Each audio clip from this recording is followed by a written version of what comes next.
Mirëmbrëma të dashur shikues. Mirë se erdhët në emisionin Good Evening Diaspora. Sonte kemi një temë tjetër për të diskutuar. Sot kemi një temë shumë të rëndësishme, në veçanti për gratë në të gjithë botën. Sonte të flasim për kancerin e gjirit. Të ftuar në studio kemi Milena Cerova, ku do të na flasim pak më shumë për këtë temë, me që është edhe mjeke. Përshëndetje Milena, mirë se erdhët në emisionin Good Evening Diaspora. Përshëndetje dashur, është vlerësim dhe kënaqësi të jem për ju sot. Kënaqësi. Do fillojmë bisedën, përshëndetje dhe vajza. Sot kemi një temë shumë të rëndësishme në veçanti për ne gratë. Do flasim për kancerin e gjirit. Çfarë është kanceri i gjirit? Më lejoni të bëj një përshkrim të shkurtër të tumoreve në përgjithësi. Tumoret ndahen në dy kategori të mëdha. Janë tumoret benin dhe tumoret malin. Çfarë kuptojmë me tumore benin? Janë pikërisht rritja hiperplazike e qelizave. Pra qelizat rriten në vëllim dhe kanë kufi të qartë. Dhe tumoret malin kanë shumimin e qelizave, pra në thelb, në mënyrë të pakontrolluar, që kanë dhe aftësi të japin metastaza. Këto tumore ndryshojnë në strukturë, ndryshojnë në nivel molekular, ashtu dhe në nivel mikroskopik. Tumoret malin, kanceri i gjirit, është pikërisht tumor malin, ndahet në dy kategori të mëdha, që është karcinoma nodulare, që e ka zanafillën nga kanalet qumësh përthuese, dhe kjo karcinom zakonisht është quajtur jo invazive, që do të thot nuk e ka kaluar membranën bazale të kanalit të gjirit, dhe në këtë rast në aspektin mjekësor quhet karcinoma in situ. Dhe kemi karcinomën lobulare, e cila ka prekur qendrën e gjirit, që konsiderohet dhe gjendra ku prodhohet qumshti. Në këtë rast, zakonisht kjo karcinom quhet karcinom invazive. Pasi ka aftësi të metastazoj, të shkoj nëpërmjet gjakut dhe limfës në organet e tjera të trupit. Kemi dhe një grup tjetër të kancereve, pavarësisht se ka një prevalencë të ulët, por ekziston mundësia e një karcinome e cila e ka zanafillën nga indi lidhor, bazor, linfonoiduit e gjoksit, apo edhe indi kockar.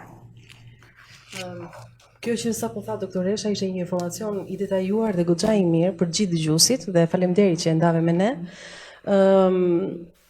Ajo çka doja ta nisja, ato çka unë mendoj është që edhe pse ka kaluar muaji tetor, i cili është muaji i ndërgjegjësimit të përcaktimit të kancerit të gjirit apo të analizës të kancerit të gjirit, se ndoshta nuk gjej termin e duhur se si mund ta them, termin profesional, por që di që është caktuar muaji tetor për shumë protesta, për shumë mbledhje apo për fushat, si më thënë, për ndërgjegjësimin për kancerin e gjirit. Kjo lloj protesta apo kjo lloj ndërgjegjësimi është mirë që të vazhdojë edhe përtej muajve të tjerë, të vazhdojë edhe gjatë vitit tjetër, do të thënë jo vetëm në muajin tetor, sepse realisht nuk e di se ti edhe në fushën mjekësisë duhet ta dish që gjithmonë muaji tetor është ai që ka numrin më të madh të femrave që diagnostikojnë, që shkojnë edhe jo diagnostikojnë, por që shkojnë bëjnë analizat. Besoj që pse të mos vazhdojë edhe gjatë vitit kjo gjë, sepse është shumë e rëndësishme parandalimi, me thënë është më mirë ti e di shumë mirë, se ndoshta unë të thash dhe ndjem pak e emocionuar sepse unë kam një profesioniste, direkt afektohem për gjithë fjalët e duhura, por që pse mos ta parandalojmë këtë gjë përpara se të shkojmë deri në fazat e fundit, sepse në jo pak raste që kemi dëgjuar që janë bërë publike, janë dorëzuar pa e nisur betejën. Dhe kjo besoj që është shumë vrastare, sepse në momentin që ti nuk jep shanse vetes, një femër nuk jep shanse, dhe me sa di që mos ta klasifikojmë vetëm tek femrat, kanceri i gjirit ekziston edhe tek meshkujt.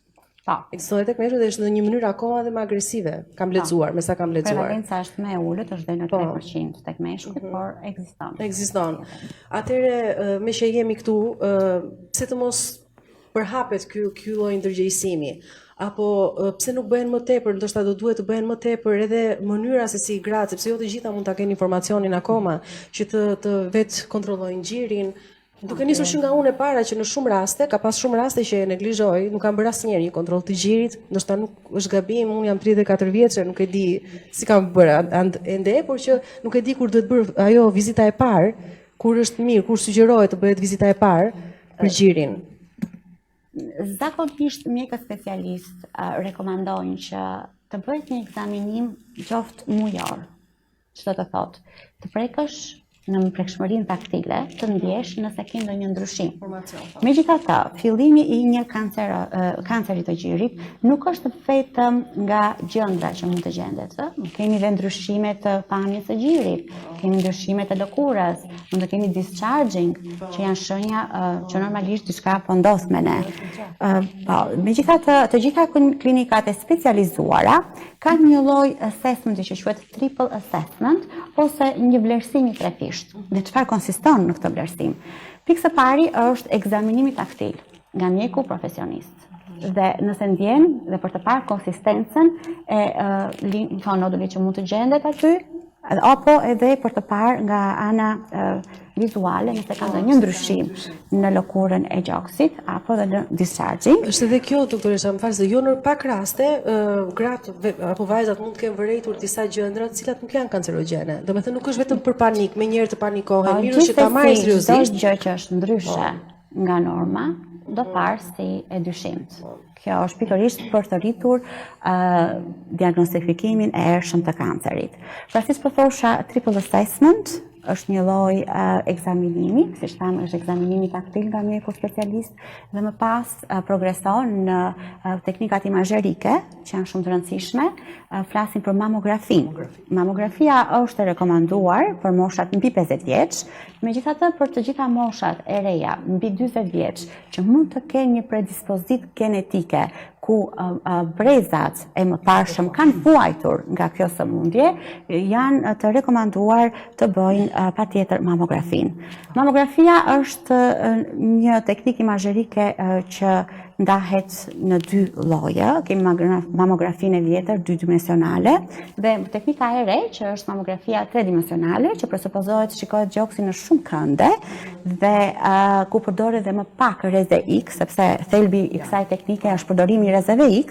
Ajo çfarë duhet nga tomosinthesis, që quhet mamografia e re tridimensionale, është fakti që jo se ka ndonjë deklaratë shkencore që kjo është më e mirë si teknikë për diagnostifikimin e errshëm të kancerit, por ajo çfarë dihet me siguri është përdorimi i rrezeve X është në nivel më të ulët, që është goxha pozitive. Dhe pas kësaj kemi hapin e tretë, që është pikërisht biopsia. Biopsia ndahet në fine needle biopsi, që mund të merret pak material për të ekzaminuar, apo kemi dhe biopsi në trukat, që merret një pjesë më e konsiderueshme e materialit dhe duke kryer të gjitha këto ekzaminime, kemi patjetër një rritje të përqindjes së diagnozës së saktë, se jo kemi plot raste ku kemi dhe overdiagnosis që quhet, kur ti nuk ke një tumor benign dhe normalisht është keq interpretuar nga teknikat imazherike për tumor malign. Kemi dhe raste të kësaj natyre. Megjithatë, për ta ulur dhe për të rritur përqindjen e vërtetësisë së diagnozës, kemi dhe rezonancën magnetike. Është ku që përdor valët elektromagnetike, është një procedurë jo invazive, e sigurt për të gjitha grup moshat dhe përqindja e vërtetësisë është shumë herë më e lartë. Sa i përhapur është kanceri i gjirit në ditët e sotme? Sipas një studimi të Organizatës Shëndetësore Botërore, ka qenë në vitin 2018, është një studim pak i vonuar, por është në 21 milion raste në vit.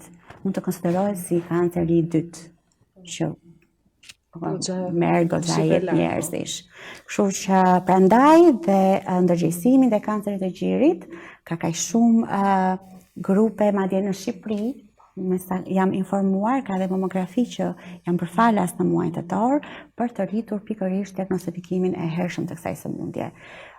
Do ishte shumë mirë nëse do bëj falas gjatë gjithë kohës, siç është në Angli, do ishte shumë mirë nëse do ishte falas, sepse këtu nëse ka nevojë në moshën mbas 50 vjeç, këtu çdo gruaje i shkon letra në shtëpi për të bërë mamografinë, me sa kam informacion, por edhe përpara nëse ti ke një indikacion apo ke një shenjë që duhet shkosh ta bësh vizitën, e bën absolutisht falas.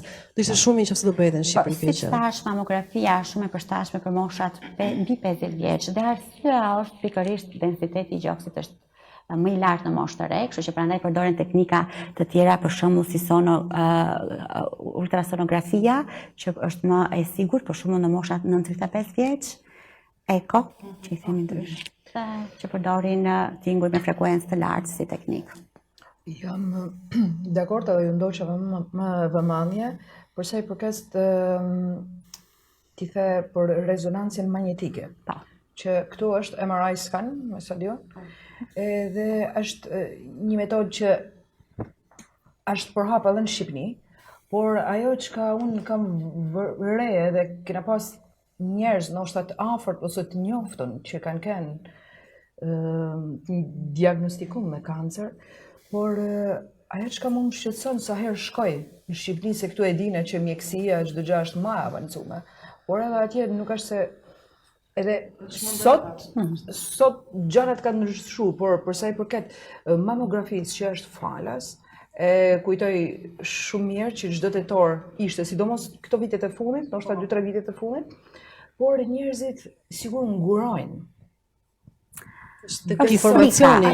Është tek informacioni. Mungesa e informacionit, por edhe është edhe shfaqja e frikës ose vim për një vendi që i lajmë gjërat në fund krejt, po atëherë është e vërtetë që kultura mjekësore ne kemi pak të cunguar. Cilat gra janë më të rrezikuara nga prekja e kësaj sëmundje?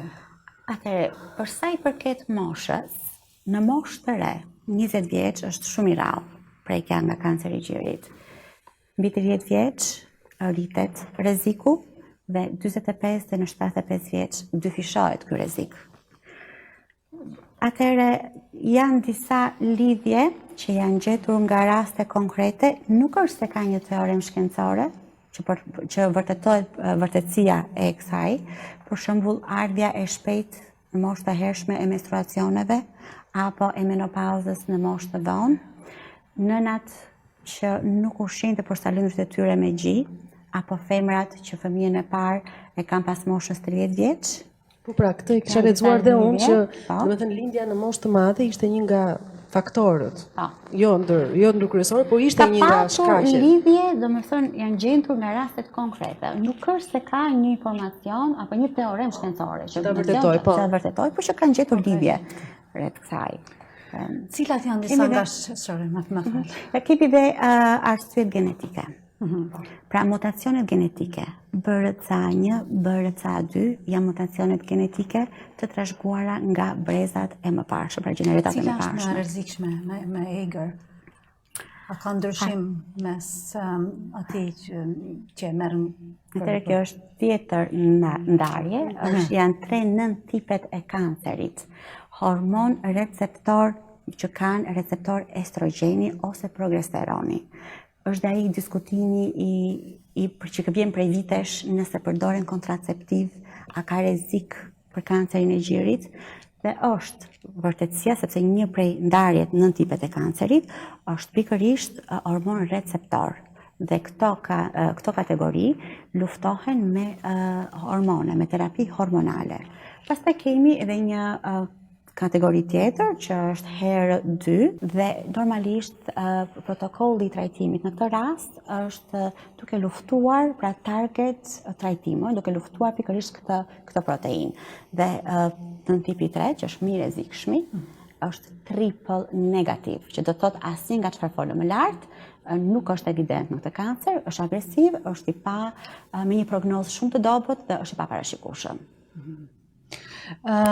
Le të flasim pak edhe si ne si gra mund ta identifikojmë në jetën e përditshme për diçka që mund të kontrollojmë veten ne. Siç tham më parë, ka lidhje me ekzaminimin taktil. Nëse ne arrim të ekzaminojmë çdo ditë, çdo muaj, shikon sa herë që bën dush. Sa herë që bën dush. Varet kur ti qen kohën e lirë dhe ta kesh si prioritet. Të jesh vigjilente, ta kesh si prioritet, të shikosh ndonjë ndryshim në lëkurën e gjirit. Kanceri nuk fillon vetëm me një gjendër, mund filloj me discharging, me rrjekje, dhe çdo gjë që është jo normale do parë si anormale. Duhet të nënshtrohesh klinikave specifike për diagnostifikimin. Është e vërtetë doktoresha që nëse një femër ka tumorin e gjirit apo kancerin e gjirit, këto inde që kanë humbur drejtimin apo janë shumuar, mund të shkojnë dhe në organet tjera të trupit? Patjetër. Në klasifikimin e tumoreve, ne përmendëm tumoret malin, që është pikërisht grupi i të gjitha kancerave. Çdo të thotë kancer në të vërtetë? Kancer do të thotë gafore. Dhe është term që është përdorur për herë të parë nga Hipokrati, që është babai i mjekësisë, dhe pikërisht sepse imiton ky lloj kancer lëvizjen e gafores. Pra ai përhapet siç lëviz gaforia. Dhe në gjuhën mjekësore quhet lëvizje infiltrative, që futet nën inde. Kurse, për sa i përket tumorit benin, bëhet fjalë për që themi mashkull apo femër në gjuhën popullore, mashkull do të thotë që ai rritet në vëllim dhe është i dukshëm, dhe është i lokalizuar, dhe është më e lehtë për incizionin e këtij tumori. Le të kalojmë edhe pak edhe tek pjesa kur një femër e merr vesh se ku është, e ka sëmundjen, si ta përballojnë në fillimet e saj? Nuk diskutoj që kjo diagnozë është shumë e rëndë, duke patur dhe parasysh rastet e vdekshmërisë. Për këdo është ndicë, si mund ta përjetoj dikush, si mund ta përjetoj dikush tjetër. Por ajo që është e rëndësishme është shokuese. Dhe mendoj se familja është suporti kryesor. Familja duhet të bëjë të ndihesh e fortë, të tregohen të gjitha masat që janë për ta parandaluar sëmundjen apo për ta shëruar, për t'i dhënë shpresë që t'i bëjë të gjitha ato procedurat e dhura, sepse kjo diagnozë konsiston në disa hapa, pra është kirurgjia, mund të jetë me terapi hormonale, dhe normalisht kuptohet që të gjithë shokohen. Por suporti kryesor është familja, njerëzit e dashur. Të paktën unë në këtë lloj sensi kështu e kuptoj. Unë do të sugjeroja them që ato njerëz kanë nevojë për shumë pozitivitet dhe unë do të thosha që të angazhohen me diçka. Se në një moment kur dikush është i smur dhe sidomos në ambiente që ne në arrit, secili të shef me atë synin e dhimbshurisë, me atë mëshirën. Mirë po, unë them që një person që ka një smurje të tillë, i duhet me qenë aktiv çdo ditë edhe të rrethohet nga njerëz që e bajnë mendin mirë. Unë them kjo janë ata shkallët e para, edhe se sa pozitiv është personi vetë që ka ndodhur. Se sa do mund t'japin tjerë pozitivitet në varet se sa i ndjeshëm je ti si person. Është e drejtë Elion, ajo që sapo the dhe unë do ta them prapë me gjuhën e thjeshtë, me aq sa flas unë, pavarësisht se kam profesionistë afër.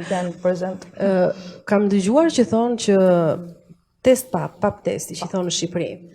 Dhe mamografia e gjoksit janë parandalimi i kancerit të mitrës dhe të gjoksit. Për çfarë arsye? Sepse ti ke në dorë, nëse ti ke pak kulturë mjekësore apo pak edukat, do të thënë nga informacionet, ke pak informacion që ke marr, nëse ti arrin dhe i bën gjërat në kohën e duhur, besoj që ti ke shpëtuar. Me thënë aty është gjysma ke fituar gjysmën e luftës, besoj.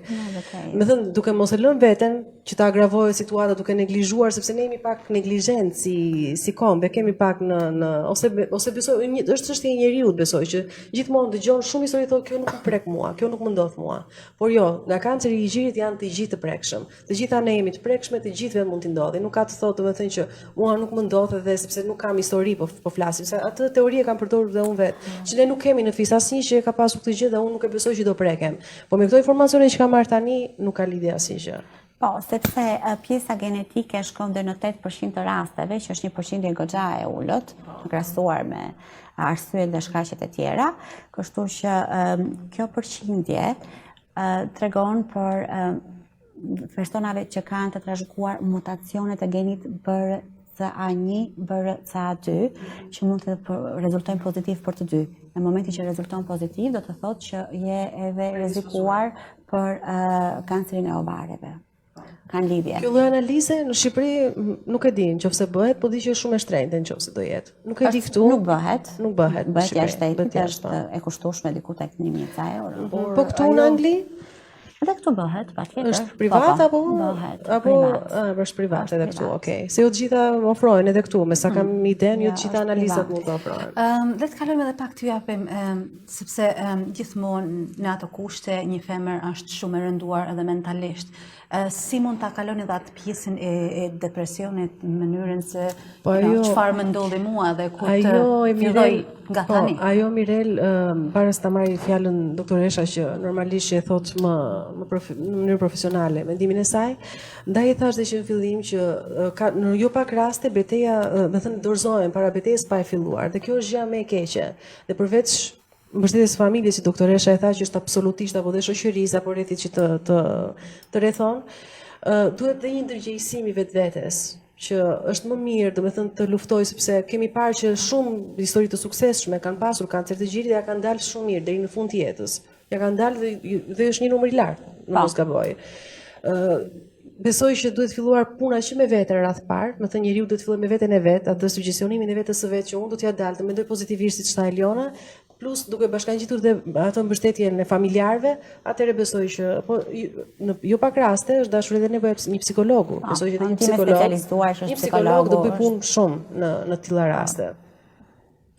Por unë do të vëjën duke diçka që në vendin tonë atje ku jetojmë, një person që është i smur me kancer ose çdo lloj kanceri të kenë, është shumë e kushtueshme.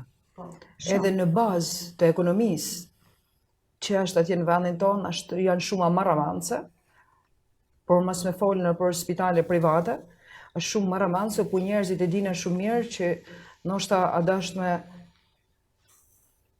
marrë dikun tjetër për me arrit me kështu njërin e shtëpisë. Jo vetëm ajo, Eliona, po duhet të sjell një rast konkret që ti e njeh rastin në fjalë. Është bërë një lajm atëherë në Shqipëri para 4-5 vjetësh mos gaboj, që ishte e tmerrshme. Arjan Galdini, i cili njihet, është një figurë politike.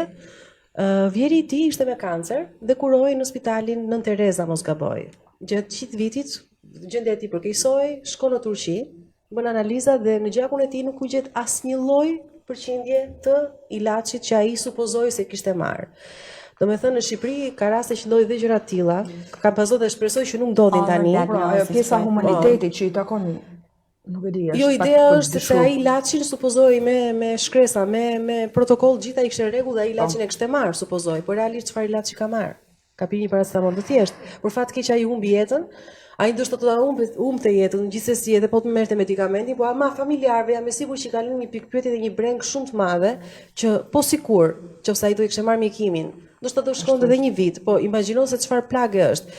Në Shqipëri ne i dëgjojmë edhe këto çuditëra dhe shpresoj shumë. Këto janë gabime profesionale, janë gabime imazherike, interpretime të gabuara. Normalisht që kjo është një sëmundje që kërkon specialist të mirëfillt. Ne kemi në Shqipëri, por i kemi në një numër ndoshta të kufizuar. Infrastruktura është shumë e keqe në Shqipëri. Mjeteve spitalore është goxha.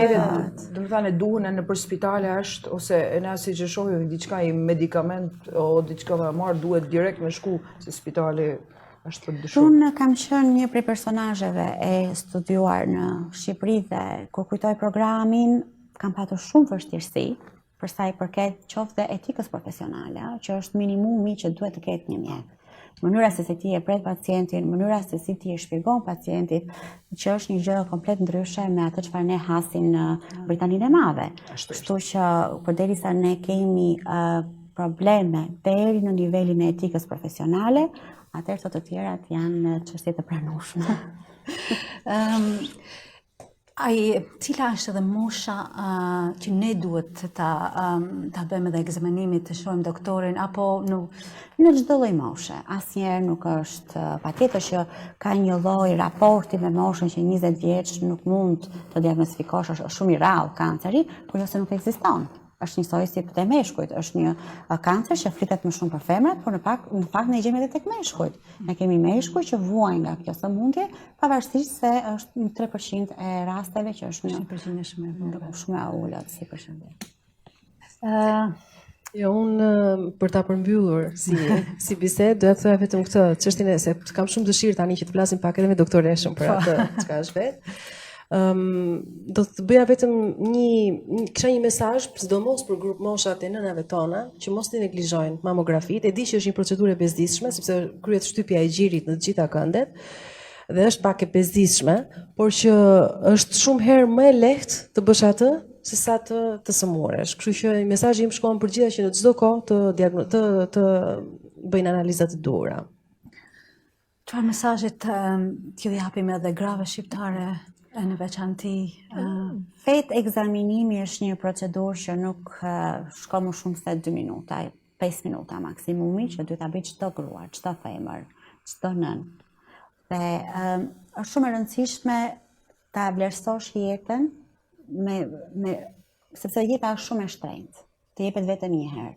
Kështu që edhe vlerësimin do ta kesh maksimal.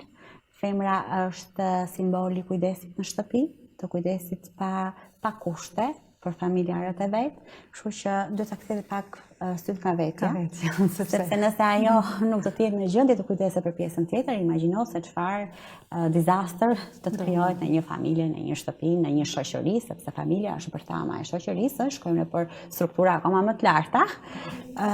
Patjetër, mëso të duar dhe të vlerësosh atë që ke përpara se jeta të bëj të mësosh dhe të vlerësosh atë që kishe. Është një mesazh që do ta kam marrë në konsiderat të gjitha gratë.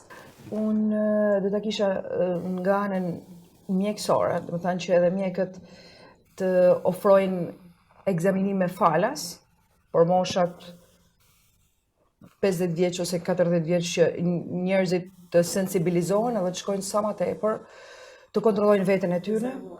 Për të minimizuar sa më shumë edhe sepse rastet kohët e fundit janë shumë. Shpresojmë që sa do pak të kemi dhe në publikit, po grave shqiptare në veçanti informacionet rreth kancerit të gjirit, po ashtu informacionin nga doktoresha, sidomos, sepse ne nuk jemi edhe të asaj fushë. Kam dëshirë të kaloj edhe tek pjesa e dytë, ku do flasim pak më shumë për ty, Milena, të na trego pak më shumë për veten tënde. Unë jam Milena Cerova, jam diplomuar në vitin 2010 dhe stomatologji pranë Albanian University. Mirë po rrugtimi im akademik nuk mbaron me kaq. Më pas shpendosëm për të jetuar në Angli, pasi bashkëshorti im është në Shtetet Britanik. Bashkimi familjar na bëri që të fillojmë një jetë të re. Jeta e re normalisht është me vështirësi nga më të ndryshme, ka qenë një periudhë sa e vështirë, por aq dhe produktive, tani që nxjerr konkluzionin. Më është dashur të përballem me vështirësi për sa i përket vështirësive akademike, pasi pjesës ekonomike, mund të them që bashkëshortja ka dalë shumë mirë, ka qenë një suport shumë i madh dhe më ka lënë që unë të merrem me fushën time, ka qenë dhe suport psikologjik, jo vetëm ekonomik. Dhe kur jam përballur me pjesën akademike, ka qenë vështirësi. Pra, e ndjeva që kisha shumë gjëra mangët, e ndjeva që nuk mund të shaj që statusin që kisha fituar në Shqipëri, të përktheja A ishin mangët apo e ndryshme? Ndoshta është vetëm ndryshimi. Formimi nuk mjafton. Pra, çfarë do të thotë? Në fakt është pyetje shumë e lezetshme sepse formimi im nuk filloi nga formimi akademik britanik, por nga shformimi asaj që isha formuar, është një procedurë më e gjatë, dhe më pas të futesha në linjën e dur. Qoftë nga gjuha. Gjuha akademike kërkohet nivel shumë i lartë, të gjitha shkrim, këndim, lexim, të gjitha nivelet. Dhe pas kësaj ka qenë procedura e licencimit që përfshin 26 libra për sa i përket teorisë. Licencimi ka qenë një provim, Milena, apo ke ndjekur? Ke ndjekur një cikël studimesh apo thjesht ke dhënë provimin? Tani rruga drejt suksesit përfshin të gjitha ato etapat që çdo rrugë drejt suksesit të çon. Pra kërkon studim, ndoshta orët e natës ti konvertosh në orë dite, durim, rezistencë. Që ka fjalën që ke qenë pjesë e një auditori, ke shkuar, ke ndjekur mësim? Jo, kjo ka qenë një mënyrë autodidakte. Sepse unë kam qenë me 2 fëmijë, vështirësia flas për mua ka qenë më e madhe, që më duhet të bëja dhe rolin e të zonjës së shtëpisë. Problem komun që kemi të gjitha.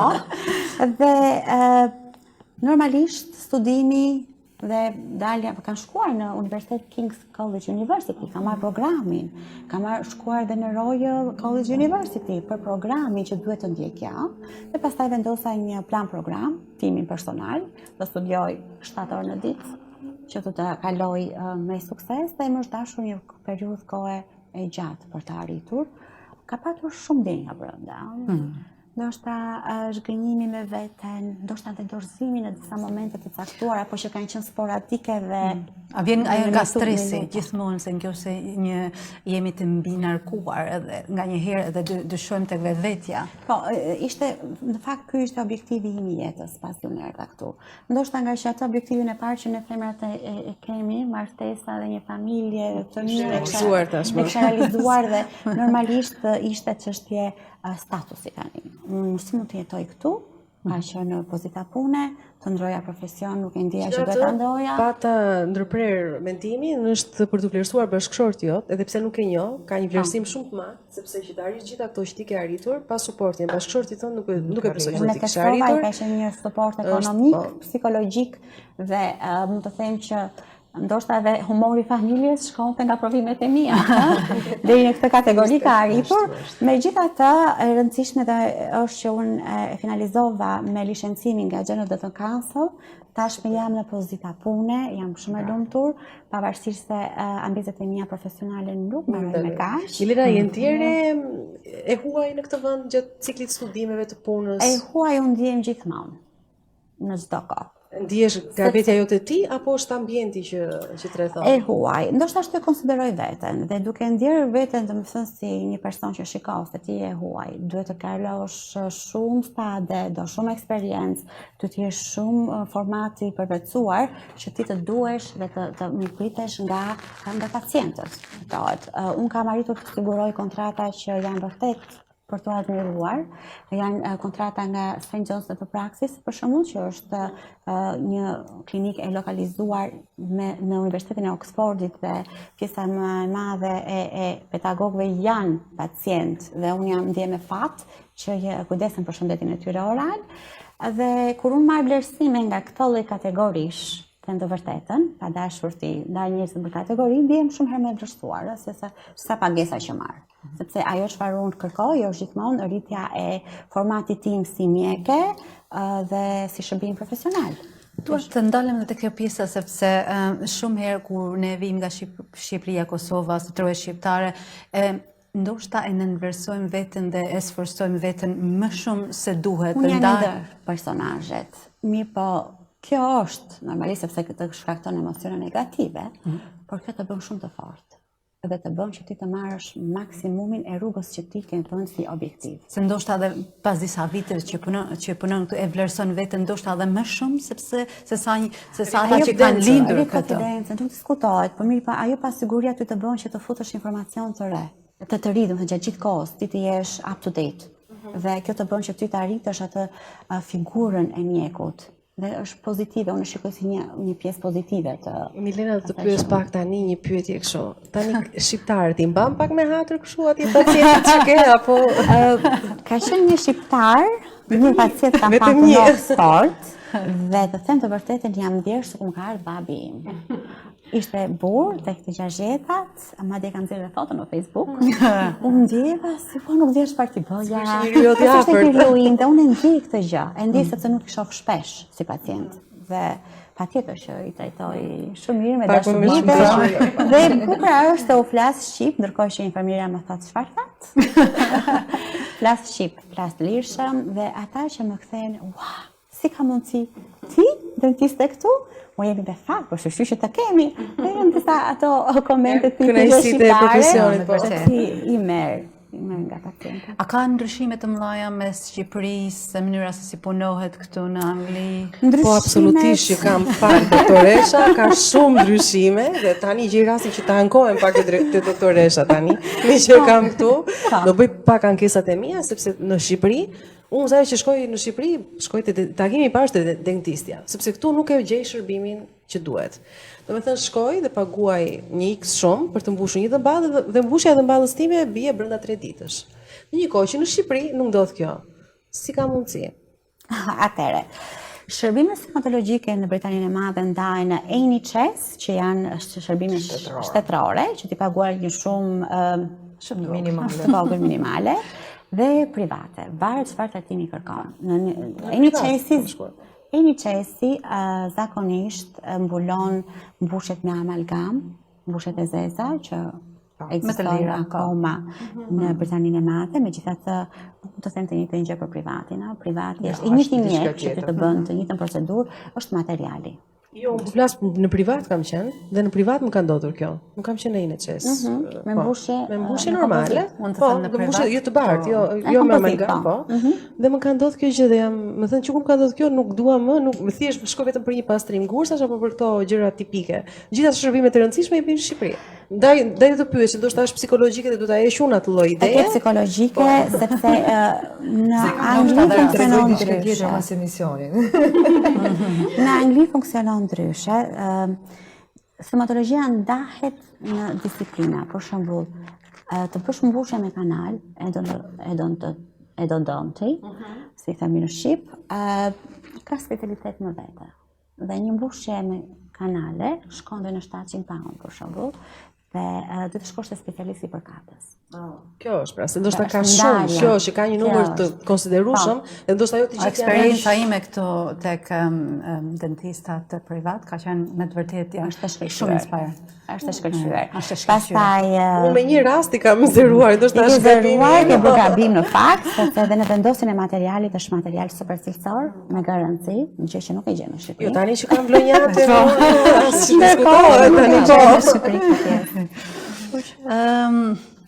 më të vërtetë, çfarë mund të thuash edhe me që je një grua fort, ke punuar, ke një familje të shëndosht, ke një karrierë shumë të mirë, çfarë mund të thuash edhe grave shqiptare në Angli dhe kudo në diasporë?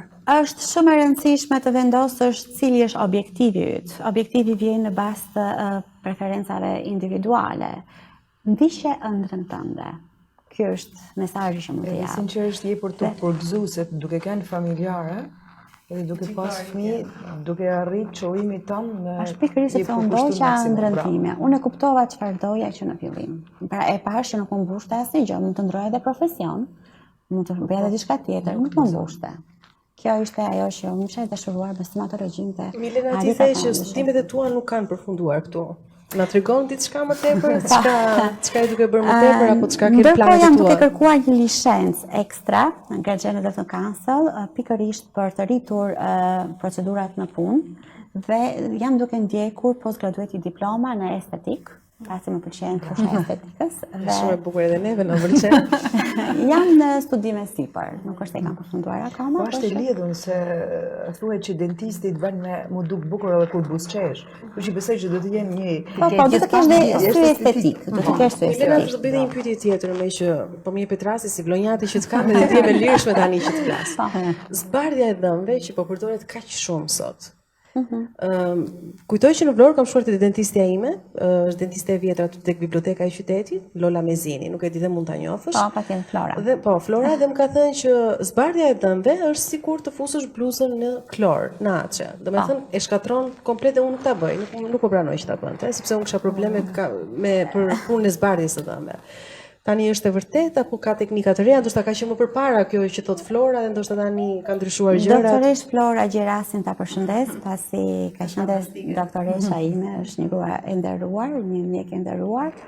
Të ka thënë me fjalë të thjeshta, të ka dhënë mesazhin. Në fakt, zbardhje profesionale përdoren kimikate, të cilat ndikojnë dhe kanë një efekt në heqjen e shtresës së parë të dhëmbëve, që është enameli, që është shtresa protektive, dhe patjetër rritet më tepër incidenca e prekjes nga kariesi.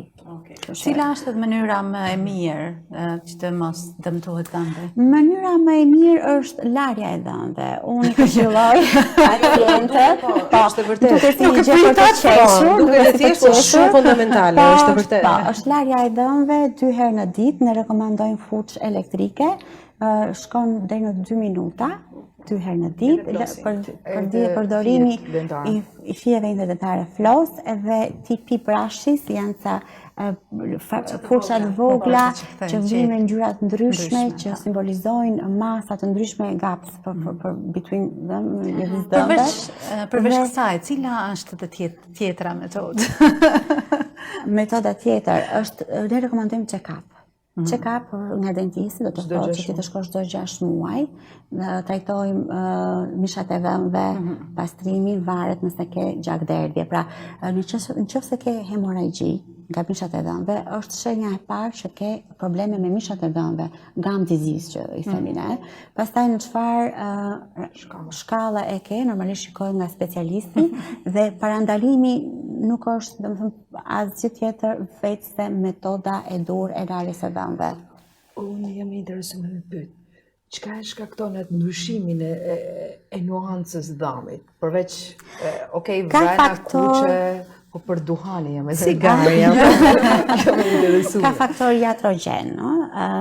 Ngjyra e dhëmbëve është individuale, është e lindur.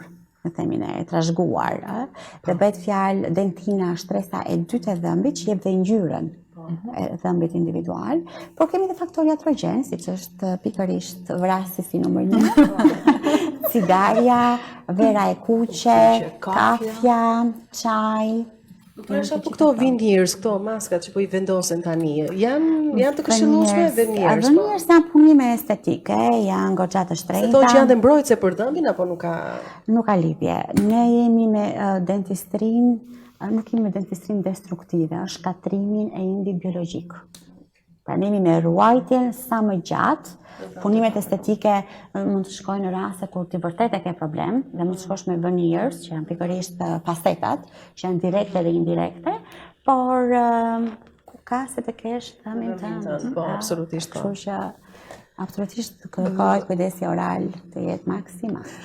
Desha të pyesë edhe pas atyne, cila është mënyra më e mirë ose më safe? Mënyra të kesh laser për 30 minutes o 40 minutes, 40 minuta që është zbardhja e dhëmbit, apo atë pjesën e ilaçit gel? Atëherë, zbardhja e dhëmbëve. Ajo çfarë ne rekomandojmë që është safe është trajtimet e mishave të dhëmbëve, pastrimi 1 në 3 muaj, 6 muaj, varet nëse ti ke probleme me bleeding, me gjakderdhjen. Për sa i përket vendosja e kimikateve, e thanë çfarë efekti ka.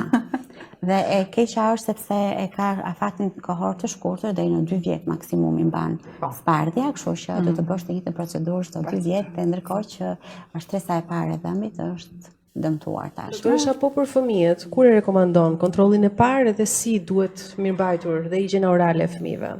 Higjiena e fëmijëve është shumë e rëndësishme, është kujdes që duhet të kryhet nga prindi çdo ditë, 2 herë në ditë, kanë fuçat dhe normalisht dhe pastat e dhëmbëve të tyre, kështu që në moshën 6 muajsh. Është vizita e parë që duhet të shkojë tek stomatologu dhe në bazë të librave, se dhe praktika ekziston kështu që vinë sjellin fëmijë 6 muajsh, ata do të kenë dhimbje, do ta shikojnë përparsën e bardhë si një gjë të pranueshme dhe pas kësaj normalisht 1 vjeç fillon larja. Larja fillon që në 6 muaj, që kur del dhëmbi i parë, fillon të kujdesesh, por pas 6 muajve është vizitë rutinë. Me të vërtetë, i ke edhe informacione të shikuesve tanë aq shumë edhe për kancerin, edhe për si dentiste, doktoresh dentiste, por me të vërtetë faleminderit shumë që ishe sot me ne dhe ishte kënaqësi për gjitha këto informacione. Je një grua për tu admiruar. Faleminderit. Shumë që të na vish prap, na premto këtu para njerëzve që të mbash premtimin. Po patjetër, jeni shumë të këndshme, ndjej vlerësim që jam midis jush, që falenderoj për ftesën dhe patjetër që rikthehem me shumë kënaqësi. Faleminderit. Dhe për sot, kaq kohë kishim edhe për sot, shpresojmë të kemi dhënë sa do pak informacione, sidomos grave për kancerin e gjirit, po ashtu edhe për dhëmbët, siç ne dim që është një gjë shumë e rëndësishme. Ju faleminderit të gjithëve dhe miru takofshim emisionin e ardhshëm. Faleminderit. Mirupafshim.